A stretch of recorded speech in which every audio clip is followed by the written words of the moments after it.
Banyak orang mengira konflik Israel-Palestina adalah murni perang agama yang sudah terjadi sejak ribuan tahun lalu. Tapi tahukah historian, berabad-abad lalu, umat Muslim, Kristen, dan Yahudi justru hidup berdampingan dengan damai di tanah yang sama. Bagaimana jika dikatakan bahwa akar dari hancurnya Palestina hari ini bukanlah karena bom atau roket, melainkan karena selembar kertas yang ditulis di meja bundar London pada tahun 1917. Ini adalah kisah tentang bagaimana kekuatan kolonial dunia berjanji memberikan satu tanah yang sama kepada dua bangsa yang berbeda. Sebuah keputusan politik yang memicu efek domino, melahirkan tragedi Nakba, dan mengunci Timur Tengah dalam lingkaran setan perang. Mengapa dunia membiarkannya? Yuk tonton videonya sampai selesai untuk tahu jawabannya. Halo historian, Assalamualaikum warahmatullahi wabarakatuh. Yuk belajar sejarah.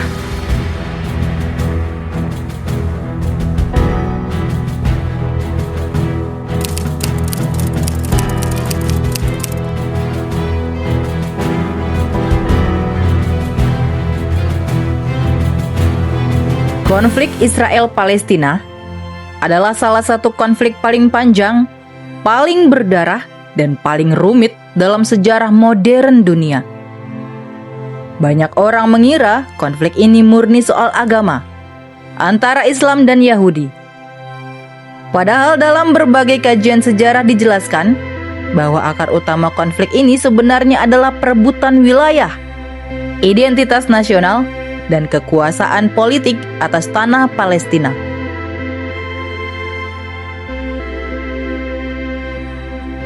Konflik ini mulai membesar ketika bangsa Yahudi ingin mendirikan National Home atau tanah air nasional di wilayah Palestina yang mereka anggap sebagai tanah yang dijanjikan. Sejak saat itu, Palestina berubah menjadi wilayah yang diperebutkan dua bangsa dengan sejarah dan klaim masing-masing. Keputusan-keputusan politik dunia sejak awal abad ke-20 kemudian menjadi titik penentu yang membentuk konflik panjang hingga hari ini. Jauh sebelum konflik modern dimulai, Palestina sebenarnya merupakan wilayah yang sangat tua dan suci bagi tiga agama besar dunia, yaitu Islam, Kristen, dan Yahudi. Dalam sejarah kuno, wilayah Palestina pernah dikuasai berbagai kerajaan besar, seperti Babilonia, Persia, Yunani, Romawi, hingga Kesultanan Turki Utsmani. Selama berabad-abad di bawah Turki Utsmani, masyarakat Palestina yang terdiri dari Muslim, Kristen, dan Yahudi hidup berdampingan tanpa konflik besar. Wilayah Palestina dikenal sebagai Al-Ard Al-Muqaddasah atau Tanah Suci dan menjadi penghubung strategis antara Asia, Afrika, dan Eropa.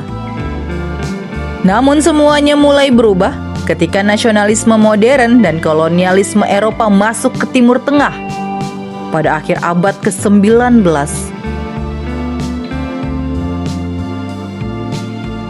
Tahun 1897 menjadi salah satu titik awal penting ketika seorang tokoh Yahudi bernama Theodor Herzl menggelar Kongres Zionis pertama di Basel, Swiss.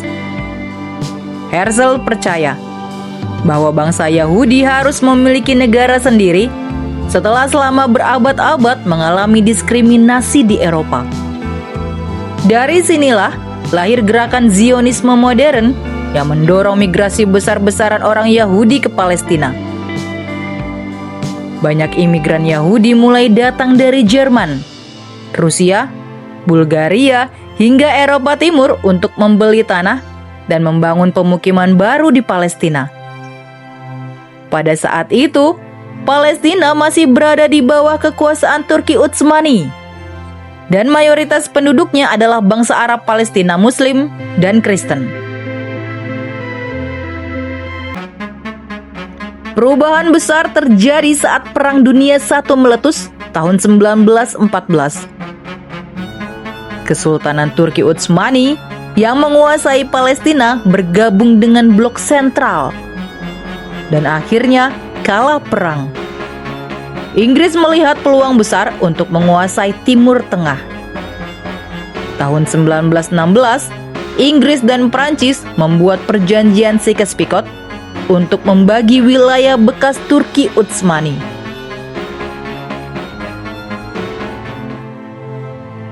Lalu pada 2 November 1917, Menteri Luar Negeri Inggris, Arthur James Balfour, mengeluarkan Deklarasi Balfour yang menjadi salah satu keputusan paling menentukan dalam sejarah konflik Palestina.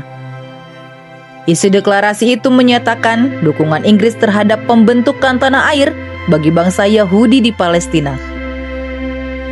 Keputusan Inggris ini menjadi titik balik besar, karena Inggris pada saat yang sama juga pernah menjanjikan kemerdekaan kepada bangsa Arab. Akibatnya, kedua pihak merasa memiliki hak atas tanah Palestina. Setelah Inggris resmi menguasai Palestina pada 1917, migrasi Yahudi ke Palestina meningkat drastis. Inggris mendapat mandat dari Liga Bangsa-Bangsa untuk mengelola Palestina, tapi gagal mengendalikan konflik antara penduduk Arab Palestina dan komunitas Yahudi. Bentrokan mulai sering terjadi sepanjang dekade 1920-an hingga 1930-an. Bangsa Palestina merasa tanah mereka perlahan direbut. Sementara kaum Zionis merasa sedang membangun tanah air yang sah bagi bangsa Yahudi.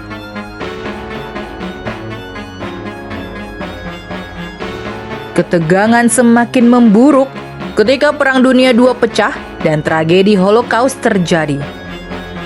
Jutaan orang Yahudi dibantai oleh Nazi Jerman di bawah pimpinan Adolf Hitler.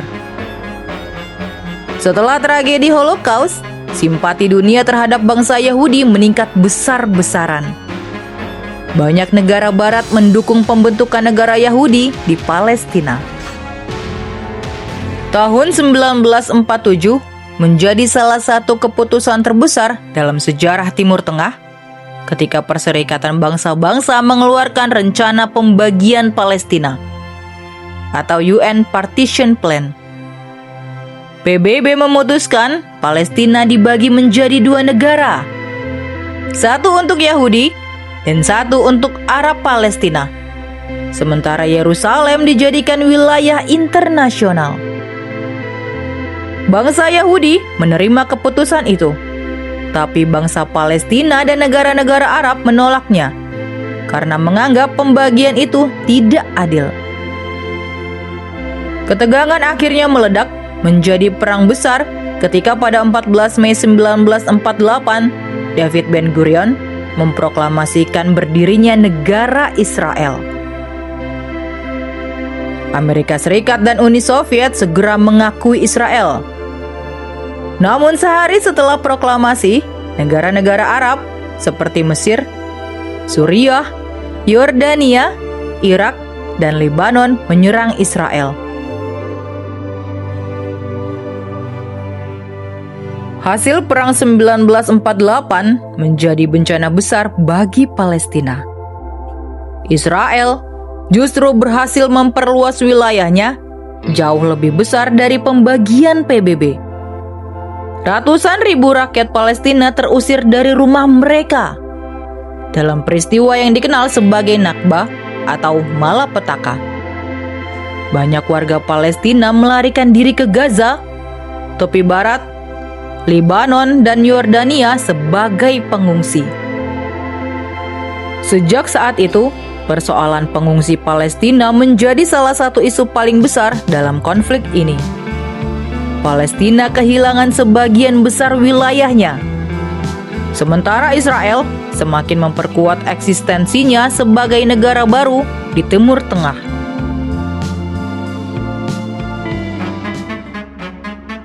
Konflik kembali memanas pada Perang 6 Hari tahun 1967. Dalam perang singkat melawan Mesir, Suriah, dan Yordania, Israel berhasil merebut jalur Gaza, tepi barat, Yerusalem Timur, dataran tinggi Golan, dan Sinai. Kemenangan Israel mengubah peta politik Timur Tengah secara drastis. Yerusalem Timur yang sangat suci bagi Muslim dan Kristen jatuh ke tangan Israel. Keputusan Israel mempertahankan wilayah-wilayah hasil perang inilah yang kemudian memicu konflik berkepanjangan hingga hari ini. Setelah perang itu, muncul berbagai kelompok perjuangan Palestina. Salah satunya adalah PLO atau Palestine Liberation Organization yang dipimpin Yasser Arafat. Arafat menjadi simbol perjuangan nasional Palestina selama puluhan tahun. Pada dekade 1980-an, rakyat Palestina mulai melakukan intifada atau pemberontakan rakyat terhadap pendudukan Israel. Intifada pertama pecah tahun 1987 di Gaza dan tepi barat. Anak-anak muda Palestina melempari tentara Israel dengan batu, sementara Israel merespons dengan operasi militer keras. Dunia mulai melihat bagaimana kehidupan rakyat Palestina di bawah pendudukan militer. Tahun 1988, Palestina secara resmi mendeklarasikan kemerdekaan melalui PLO, meskipun belum sepenuhnya diakui dunia internasional. Tahun 1993, muncul harapan perdamaian ketika Yitzhak Rabin dan Yasser Arafat menandatangani perjanjian Oslo di Washington dengan mediasi Presiden Amerika Serikat Bill Clinton. Perjanjian itu menjadi keputusan penting karena untuk pertama kalinya Israel dan Palestina saling mengakui secara resmi. Palestina memperoleh pemerintahan sendiri terbatas di Gaza dan sebagian tepi barat. Namun perdamaian itu tidak bertahan lama. Tahun 1995, Yitzhak Rabin dibunuh oleh ekstremis Yahudi yang menolak perdamaian. Sejak saat itu, proses damai semakin sulit berjalan.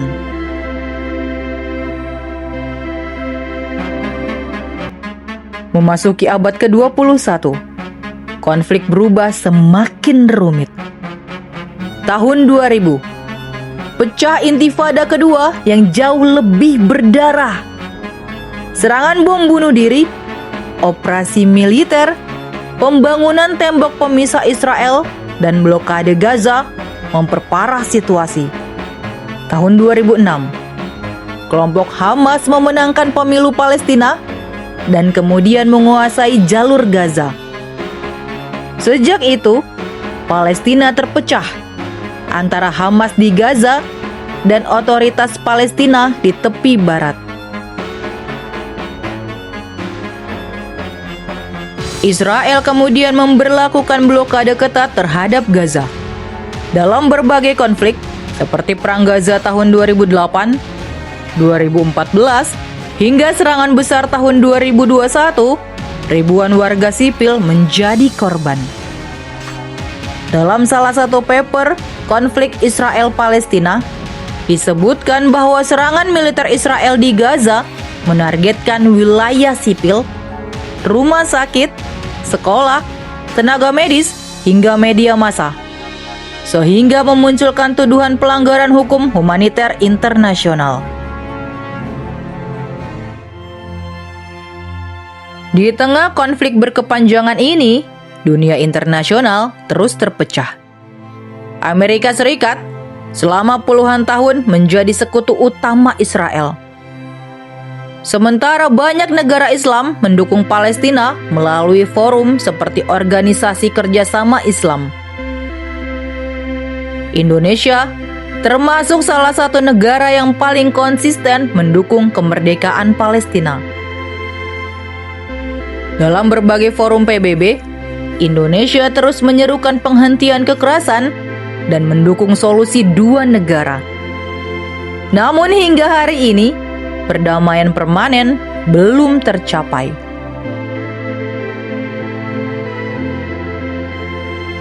Itu tadi sejarah awal mula konflik Israel-Palestina. Konflik ini akhirnya bukan hanya tentang perang senjata, tapi juga tentang keputusan-keputusan politik besar dunia sejak lebih dari 100 tahun lalu. Mulai dari deklarasi Balfour tahun 1917, pembagian Palestina oleh PBB tahun 1947, proklamasi Israel tahun 1948, perang 1967, hingga gagalnya berbagai perundingan damai. Semuanya membentuk luka sejarah yang terus diwariskan antar generasi. Bagi Palestina, konflik ini adalah perjuangan mempertahankan tanah dan identitas nasional. Sementara bagi Israel, konflik ini dianggap sebagai perjuangan mempertahankan negara Yahudi yang mereka yakini sebagai tanah leluhur mereka. Dan selama belum ada keputusan politik yang benar-benar adil bagi kedua pihak, konflik Israel dan Palestina kemungkinan akan terus menjadi salah satu konflik paling panjang dalam sejarah manusia modern. Semoga video tadi bermanfaat dan menambah pengetahuan kita tentang sejarah, karena sejarah adalah guru kehidupan. Sampai jumpa di video selanjutnya.